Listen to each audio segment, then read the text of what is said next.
Hora de conversar com Juliana Rosa. O dólar caiu em relação a ontem, mas o valor segue muito alto. Nossa. E já tem gente que começa a ventilar a possibilidade de uma intervenção no câmbio. Ju, bom dia pra você. Tem que fazer muita besteira pro dólar chegar a R$5. Lembra dessa frase? Lembro, e chegou, né? É verdade, bem lembrado, Carlinhos. Bom dia para você. Bom dia, Megali, Sheila, bom dia para o nosso ouvinte. Agora o dólar abriu valendo R$5, quase 25 centavos, aqui está R$5,24. E ontem fechou pela primeira vez em queda depois de 5 dias em alta. E ainda assim nesse patamar elevado de R$5,24, depois de bater o recorde de R$5,26, que foi a maior cotação em mais de um ano.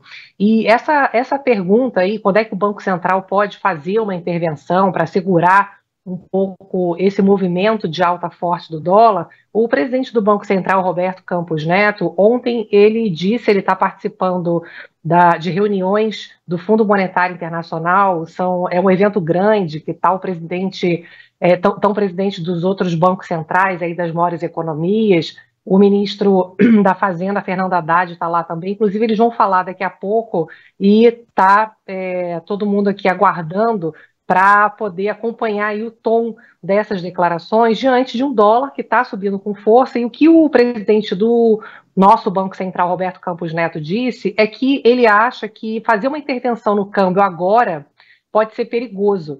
E por quê? Ele disse que o que está fazendo principalmente o dólar subir é a percepção de que aumentaram os riscos, seja lá fora, por conta do conflito no Oriente Médio e a pressão maior com a economia americana mais aquecida, né, e a demora para cortar juros na maior economia do mundo, seja porque aqui dentro a gente está passando uma mensagem pior de responsabilidade com as contas públicas. Então ele fala assim, olha, as preocupações com o cenário e a interpretação de que a gente tem hoje um prêmio de risco maior, ele fala, reagir é perigoso, porque se ele faz uma interferência agora no dólar de hoje, o que acontece? Você pode pressionar a corrida por uma proteção, segundo ele, de dólar, chamado dólar futuro.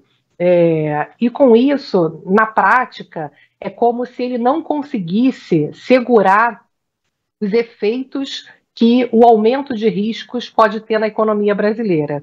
O que acontece? É aquela discussão que a gente fala, não adianta baixar a Selic, por exemplo, sem ter fundamentos. Você baixa a taxa de juros hoje para 8%, para ficar baixa, e aí, se não tem fundamentos, os investidores saem correndo para poder fazer uma proteção no chamado juro futuro. Eles compram papéis da dívida pública com vencimentos mais longos, 2030, por exemplo, e esse juro longo, no fundo, é o que mede a temperatura do risco do Brasil. E na hora da gente pedir empréstimo no banco, é esse juro que os bancos vão olhar para saber se, olha, está batendo, né, o juro de hoje, ele é considerado um juro que é seguro, ou se não for, você tem essa diferença entre as taxas de hoje, de curto prazo, e as taxas mais longas, né? Então, o que ele está dizendo, olha, eu não tenho o que fazer.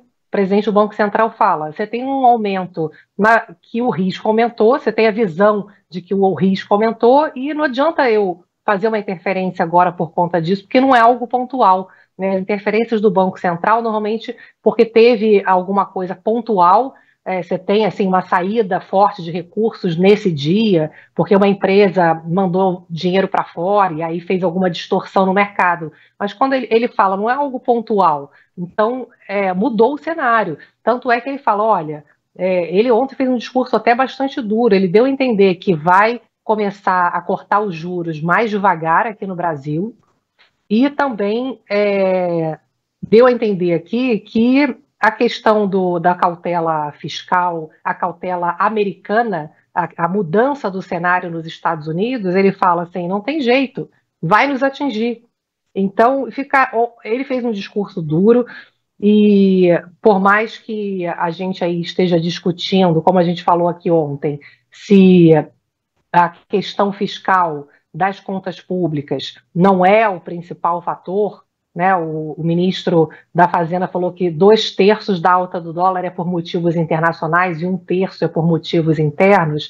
A questão é que os motivos internos, eles ganham força quando o cenário internacional piora. Hoje tem uma coluna aqui na Folha de São Paulo, da economista Solange Zurur, que ela fala muito bem assim, olha, a gente tem aqui um mundo que piorou, e ele fala, a gente vai e caminha na direção de piorar as contas públicas e também a tentativa de intervencionismo na economia.